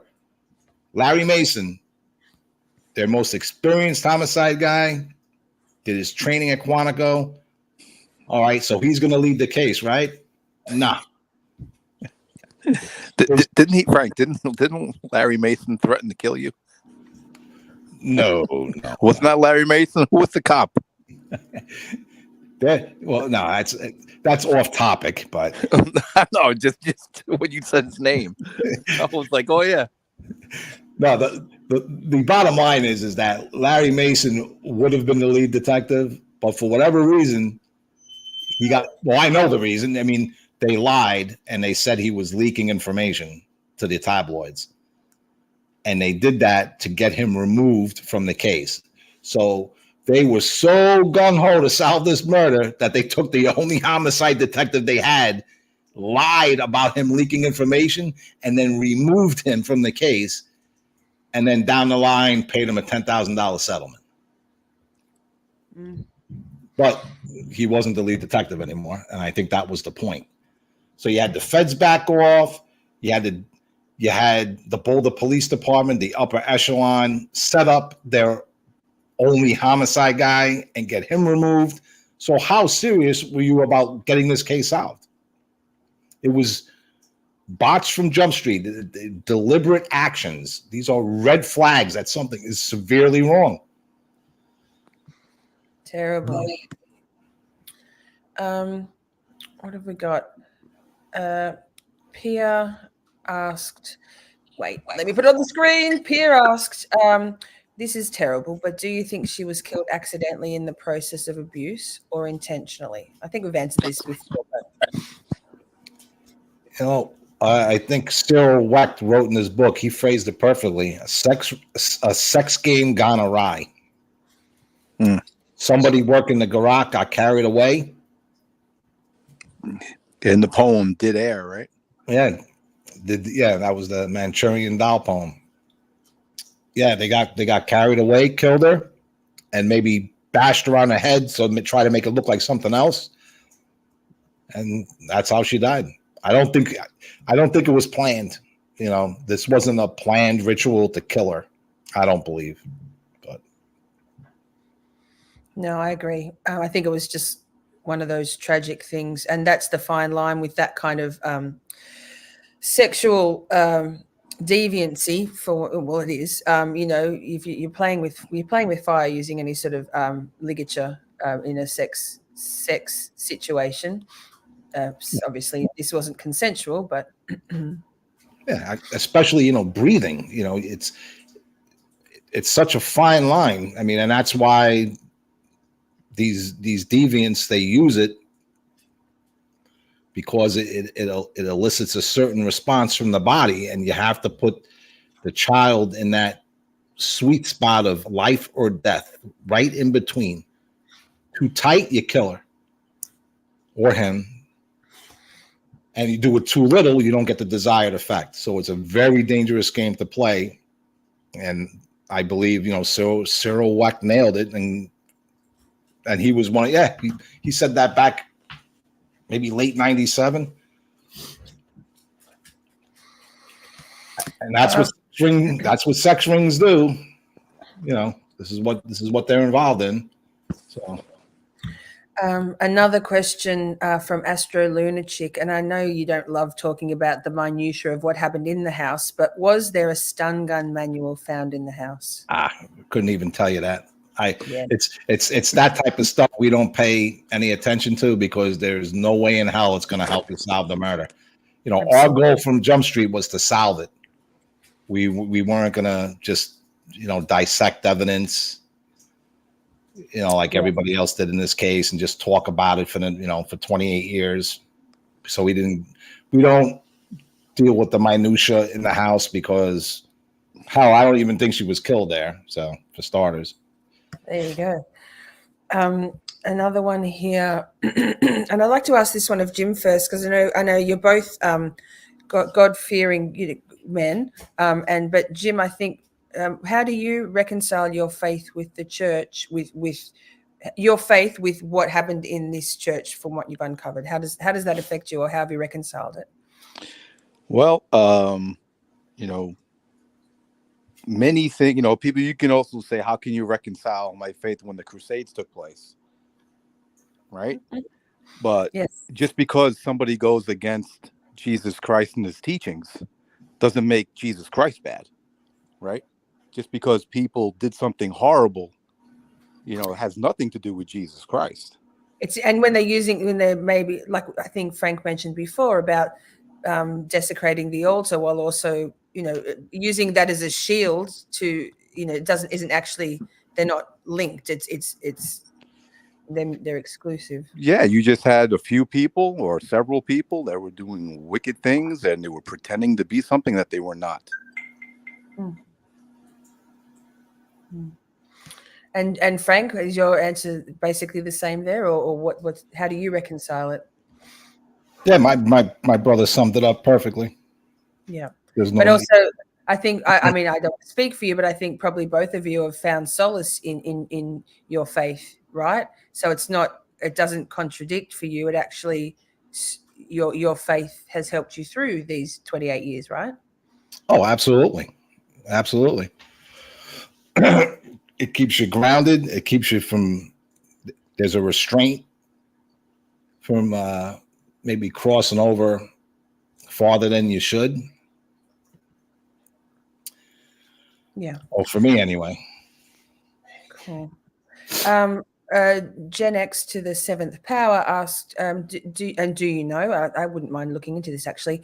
Do you know what the missing children statistics are in Boulder? Is it a higher proportion of missing or endangered children in that area, or is it about common? Do you know? You know what? We were so involved with, the information we were being given about individuals in the town and about certain cases in the town. We never even got into the runaway part of it, missing kid part of it, because it was just me and my brother doing what we were doing. There was nobody, helping us. So it's like 28 years, it's just like, we didn't even look at the 200 sex offenders on the sex offenders list in Boulder because of all the other information we were learning. It wasn't like we were running a task force. It was just me and my brother. I looked at some national statistics regarding kids over the years, and many people say this is on the low end, which I agree with them, but they're saying up to, and this is a national, not Boulder, it's 600,000 to 800,000 children go missing every year for a variety of reasons. That's and I was told was at low end a very conservative. So you're probably looking over 1 million, maybe more. And I think some of them fall prey. I'm not saying all of them. You have runaways, you got different situations, but I do believe some of them get caught up, like in a Johnny Gosh situation. A child taken and probably abused and used in sex rings, that type of stuff.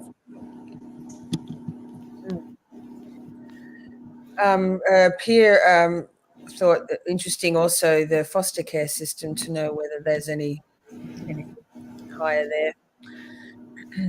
Oh, I think we might have gotten to the end of all of the starred questions that I have. Here we go. Wait, there's only one. Actually, wait.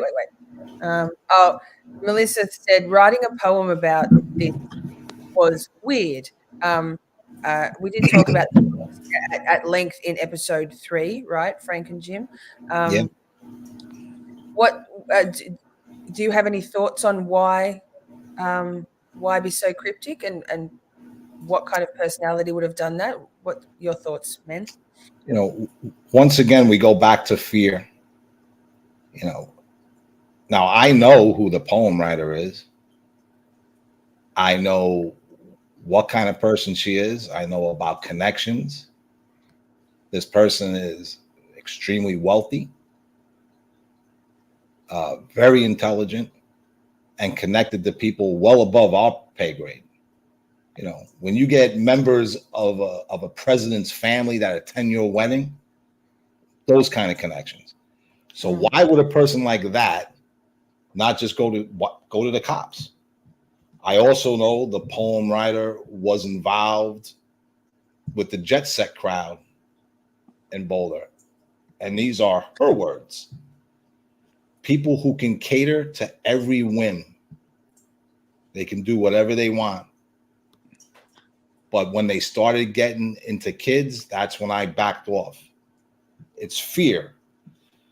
And it's called a conscience. So the poem writer decided to write a poem about certain events in the Ramsey case that connect to St. John's.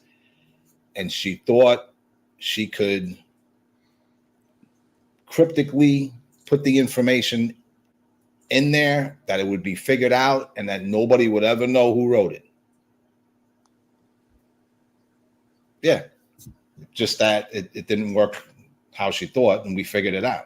Took us, 8 years. But yeah, fear and that was a way to alleviate her conscience for things that she may have done in the church that were wrong. And she got clever about it. That's the answer to that question. LB just asked, she wants to know if Frank and Jim think that this sex trafficking rings, children rings, is everywhere, or if there are still some safe areas, and how can we tell? That might be a big question, but it's in every state. The problem's so bad. The abuse of children in this country is just, it's such a horrible problem.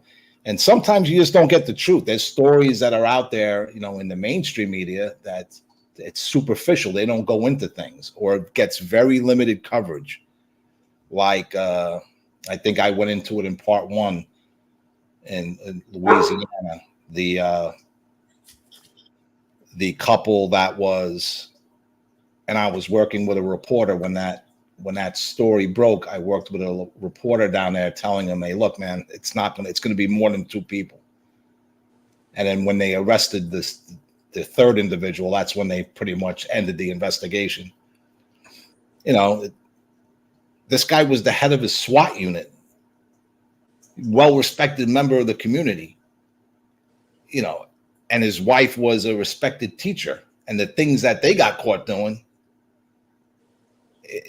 disgusting things, making child pornography.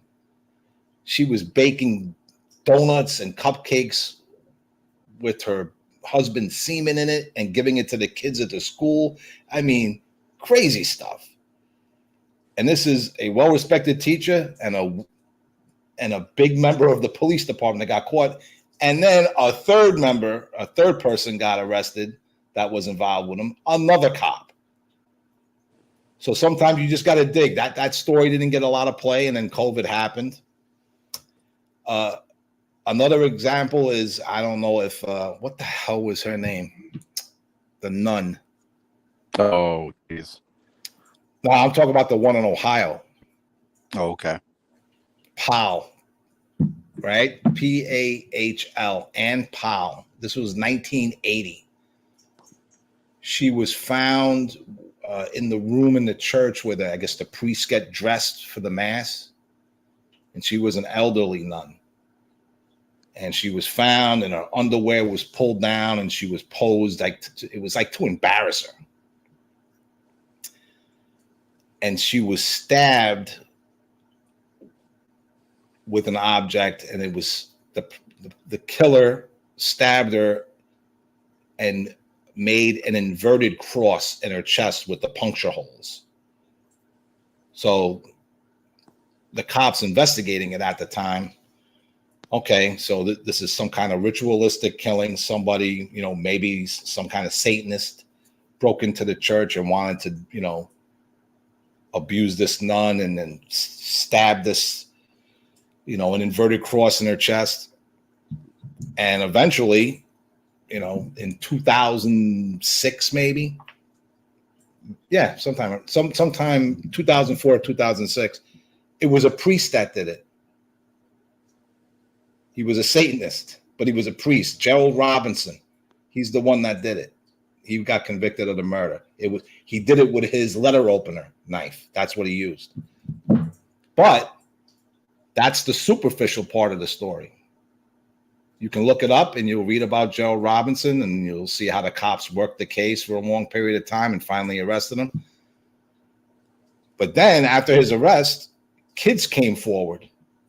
Well, adults saying, yeah, when we were young, Gerald Robinson took us to parties where he raped us along with other priests that were present from the archdiocese in Ohio.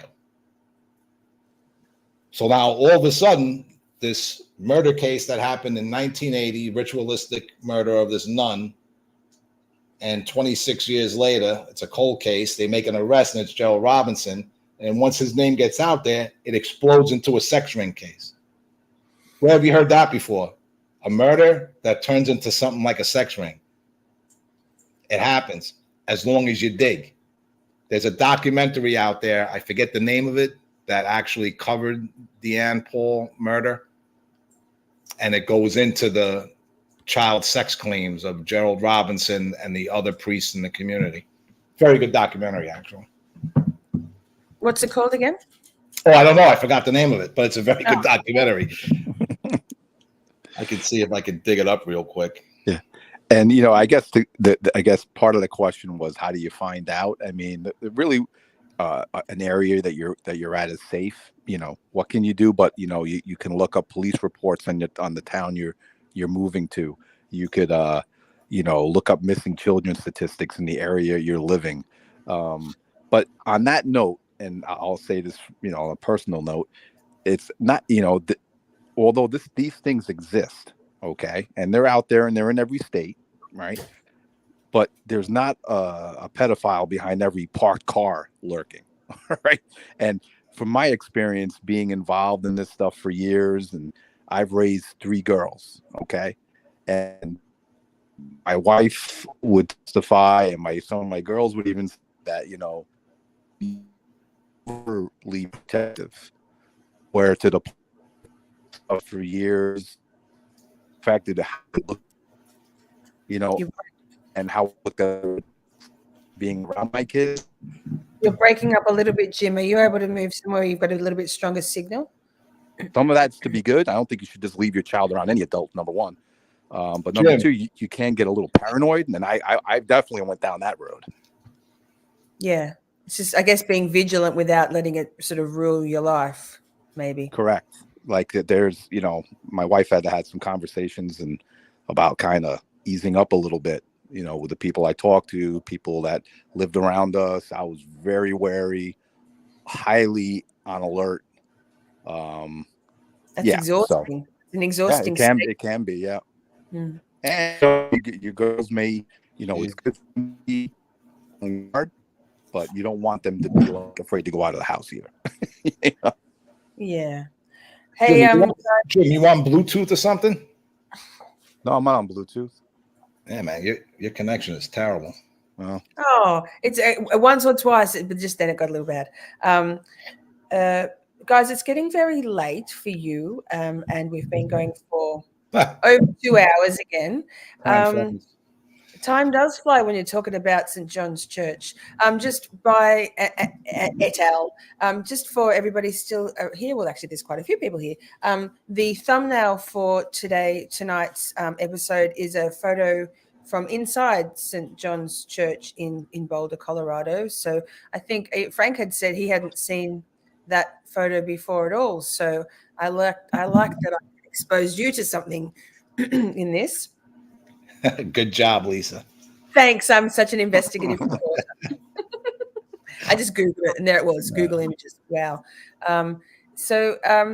Thank you so much. The chat has been enthralled. They've asked some incredible questions, and you've thrown back amazing answers. So thank you so much. Yes, great job. We all love. Here we go. We all love you both, gentlemen. Thank you for everything. There's a lot of respect here for you too, and what you've excuse me, done over the years, and now spending your Friday nights with us, sharing the story, sharing the fruits of your last almost 3 decades. So we appreciate you.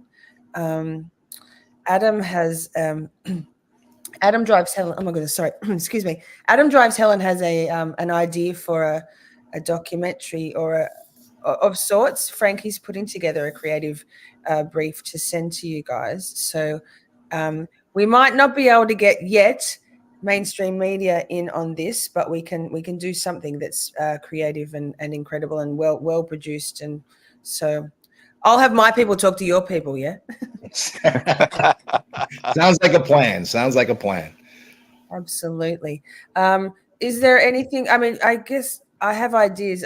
We don't want the dream to die, guys. I'm sure the chat. Sometimes, as I'm learning, things come to an end. Endgame. It is. I got to accept it. It'll be hard for me to let it go. I'm going to do what I can to get information out there.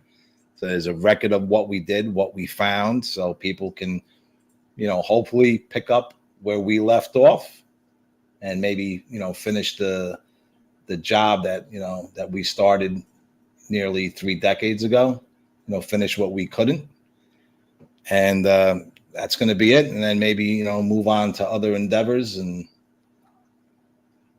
that's it. Oh, the dogs are about to bark. Wait. Right.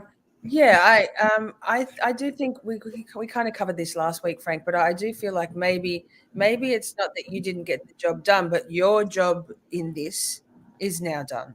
And so I think that's an important sort of verbiage distinction, semantics, but I think it matters because I don't think chat wants you, and I certainly don't want either of you to feel like you didn't hit your goal, because maybe you did. Maybe this is what you were getting to, and it's ready to be handed on to the next to some people.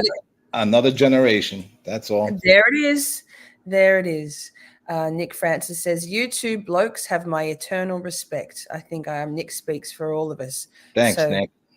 Thank you so much.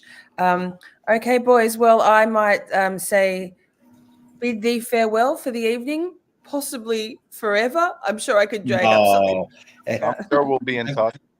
Look, I mean, in a couple of months, the Ramsey case is going to pick back up. It happens every December.